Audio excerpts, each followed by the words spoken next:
Stella is teaching me the... Flow enamel on porcelain. Okay. So what's some rules or some guidelines? The first guideline to remember is that flow enamel is for soft paste porcelain or bisque. Okay. It does not stick to hard paste. Japanese, Chinese, German, Limoges, it will not stay on there. So soft paste porcelain or bisque. It works best on bisque. Okay. The first step is to make an outline of your drawing with black enamel. Okay. Which is what you did here? That's what I did here. If you look, every little petal is outlined and closed in. Okay. Every leaf you want to shade, you draw the parts you want a different shade with the black outline. All the little center detail, black outline. Okay. Everything is, think of it as a little closed pouch for each. Kind of color, a coloring book almost. Coloring book, yeah. Okay. But Black. better. Okay. And Okay. you can do this black outline with a drying medium like the armadillo oil. Okay. And when it dries hard, you can put your enamel right in there for one fire. Did you do that when you taught the class? I remember you used my armadillo oil on glass. Yes. You did some ornaments. You did the pen work first and you dried it. Yes. And here's an example right here. We did that in one fire. Okay. Yeah, I remember that. Yes. Now, this enamel we're going to be doing glass or porcelain? There's different enamels for glass and porcelain, obviously. Yes. Okay, so what are we working on today? This is for porcelain and bisque. Soft porcelain like Lenox, bone china, right. Or domestic. You know, if you pour your own and glaze it, that's domestic. Okay. It will stick to that very well. Okay. I have always used Ruth Cooper's enamel medium for this. However, when we did the one at the state convention, we used your armadillo oil and it worked beautifully. Wow. So yes, I have used something. Okay. And you use armadillo oil for all of this? The lining and the flow. Yes. Wow. We might have to test and see if my stuff works with this because Ruth Cooper is no longer. That's true. And we have to find a substitute. I have no idea what it is. See, and I'm not going to find out. Me either, because is she deceased? No, she's still alive, but she doesn't communicate anymore. Okay. So the first step is to outline your design, get it dry. Okay. Or fire it. Okay. If you're insecure about messing up your line, then fire it. I ain't scared today. We're going to go for everything. I do it one step. Okay. And mix one color at a time. Because this stuff dries in a hurry. When you thin it with turp, it dries in a hurry. Okay. So plan your design and colors. If you mix yellow first, you put yellow in every little hole where it's needed. Okay. Because reconstituting it does not... The more turp you add to it, the thinner it gets and the yolkier it gets. Okay. So one color at a time, put it in there.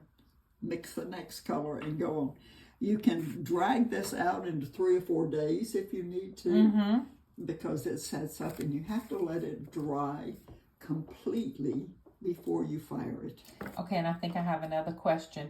Is this one of those enamels? So some enamels you have one shot and you fire once and you don't keep firing.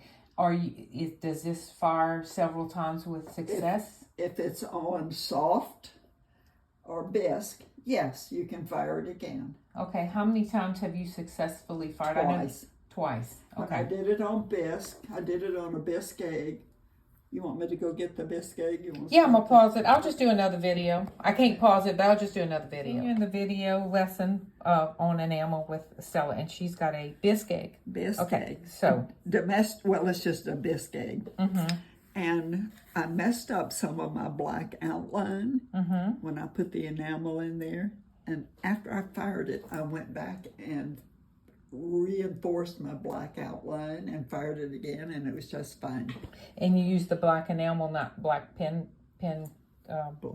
enamel. Okay, I want to clarify that because I didn't know if you could because you want it as shiny as your That's insides. True. That's true. That's true. Okay, all the same medium. Yep. Okay. Another one of your little glass things. Yeah, I remember you were the guest artist and you were needing to do this in 3 hours. So you taught this and everybody finished in 3 hours, which is not easy to do. Well, you see, I had about 6 little designs. They taped them right on the back of this glass, and I had them printed in red so that they could see the black outline. They did the pen work. We had 4 hair dryers in the room. Yeah. And then they started. And we had nothing but white enamel. What? Nothing but white. Okay. So I had a whole table full of glass paint, different colors. So whatever color you wanted to make your flower, you come get that glass paint, mix it with the white enamel. Oh, so this white, was it a covering? Or did you use this? It was Jambora's white enamel. Jambora's white enamel. Okay. But this is Ruth Cooper's. Now this is for porcelain. Right. But you use Jambora's. Okay. Jambora's here. Okay. This, there is a white, and you could do the same thing if you didn't want to buy all these colors. Okay, but it's easier. I have them in my stuff. But this is easier to see, and it's quicker. Right. And you know exactly what color this is. If you mixed, this, you might not get this color exact. It's just, if you have it, use it. It's a hit or miss. Okay. And also we have a box. Where's our box of It's right. down there, Cynthia Pinnell gifted us at the convention this box of George Jambora's enamels, but we don't know if we can reconstitute this.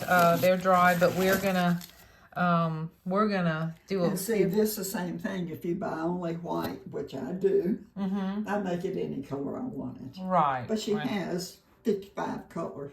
Dang. 55?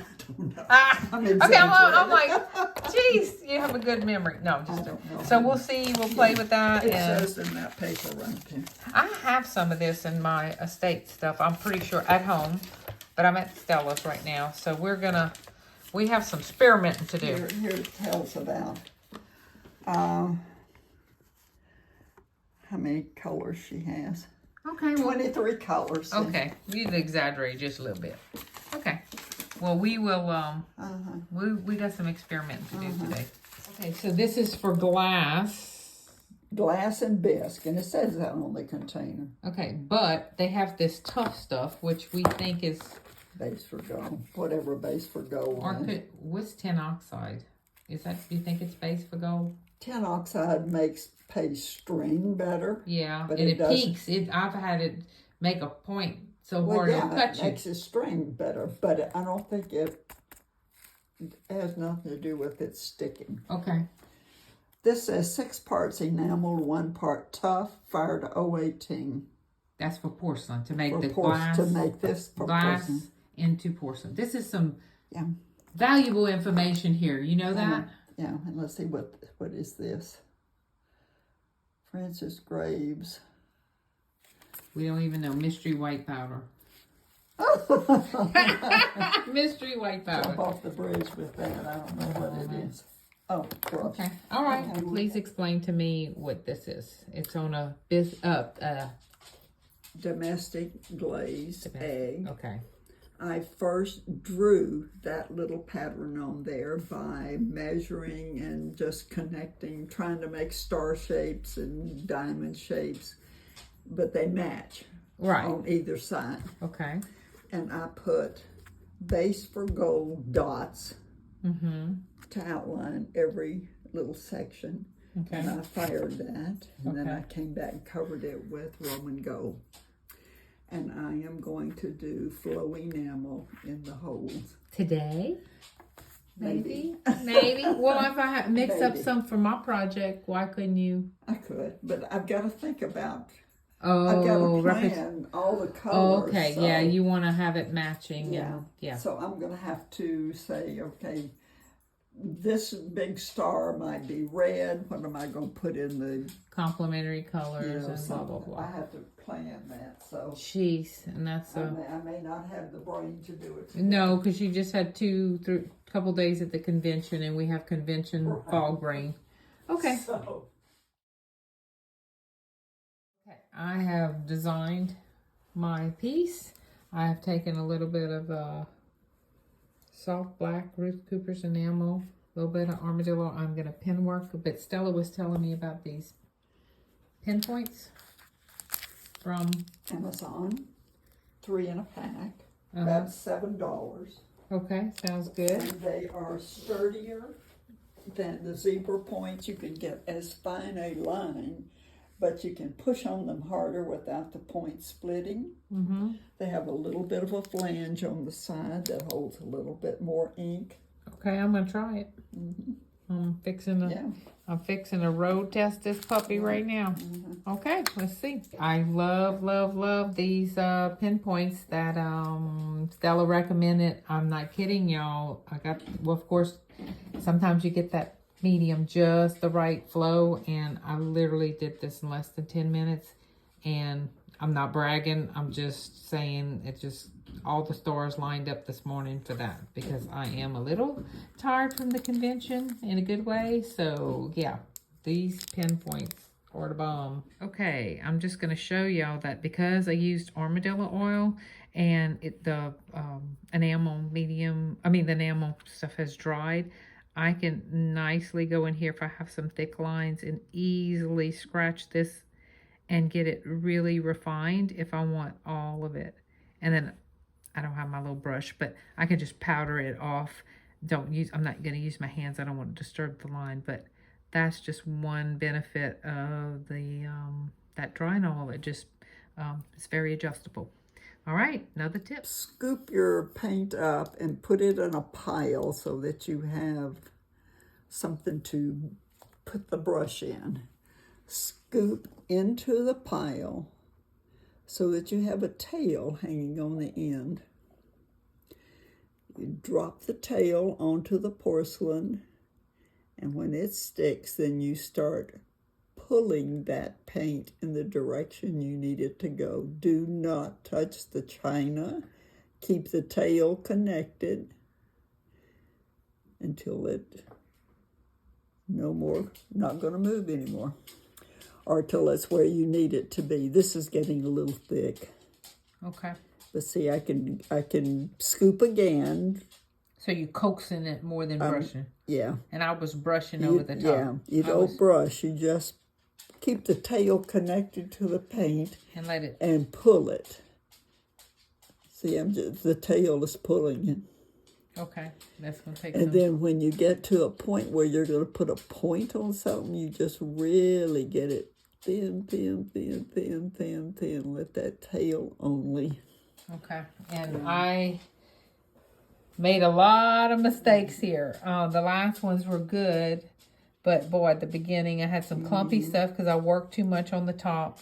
And that tail is important because that's your initial contact with the porcelain, see? Mm-hmm.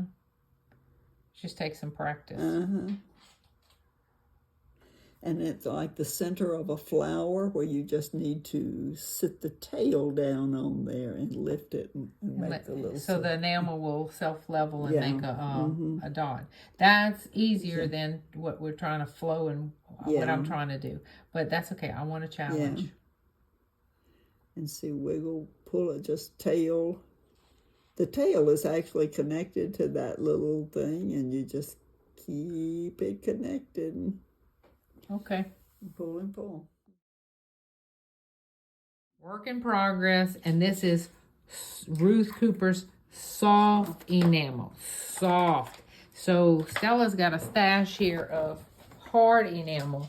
So what do we need? What is the use of the hard enamel versus the soft enamel?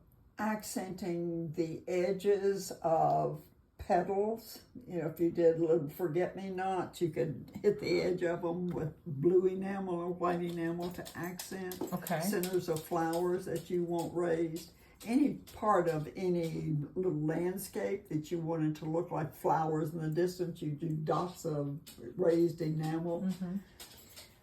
And we are going to, now this was fired at 018. Yes. And I think you said we can fire it, you have fired it more than once, but you typically, one time soft enamel. That's it. Yeah. And we think in Maria Plancarti's, I know hers was fired at 019 and hers was a soft enamel.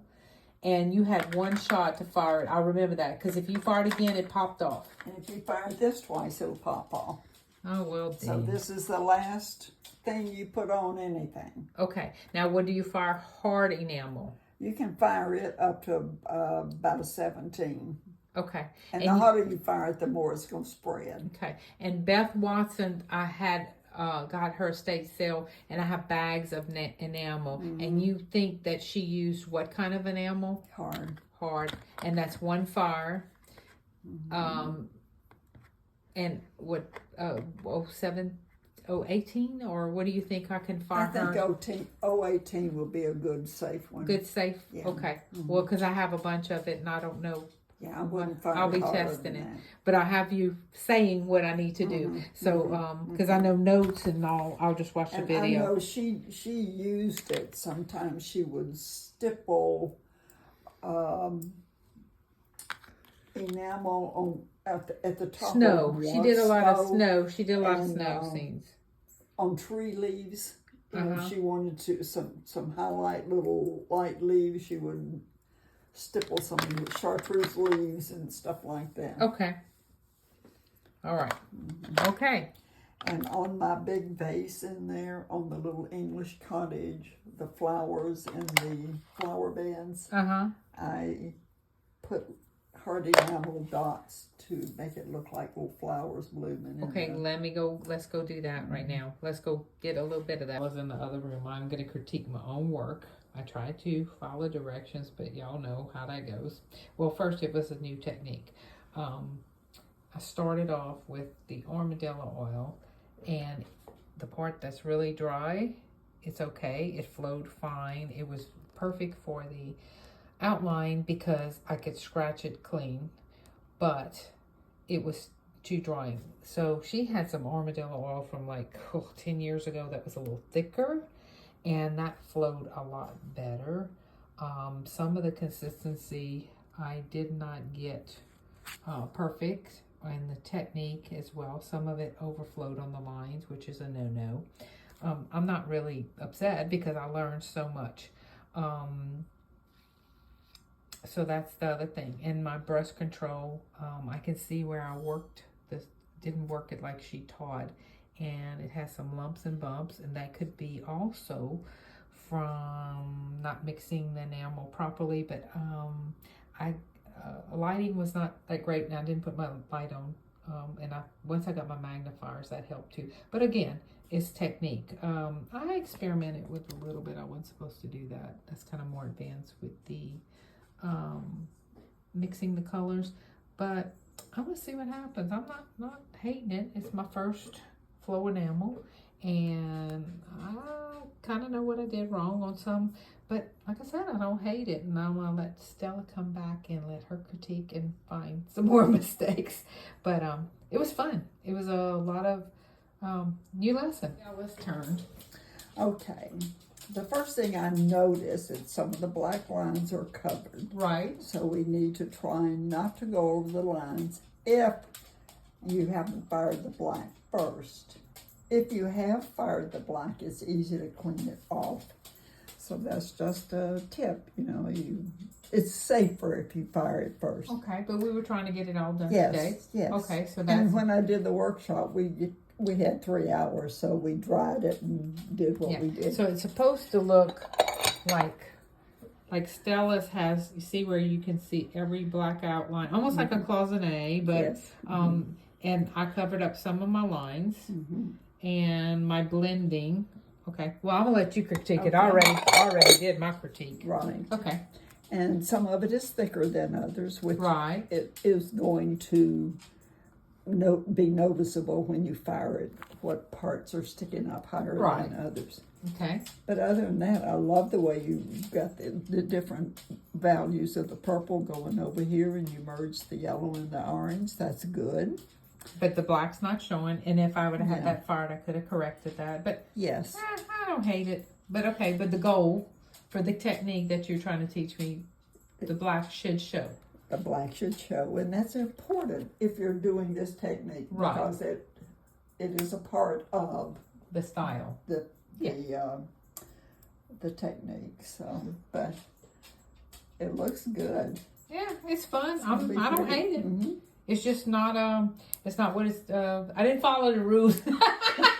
So are you surprised? No, Well, actually, I did. I really did try You to did, follow. I did try to follow the but rules. this is the first time. So Right. So getting the this is consistency of the medium medium. and figuring out. But I know what I'm going to do. I am going to take my the old formula and I'm going to work with the thinness and the thickness, because I'm all the other techniques I've been doing with the it has a specific, the thin is working, but I'm going to mix a batch.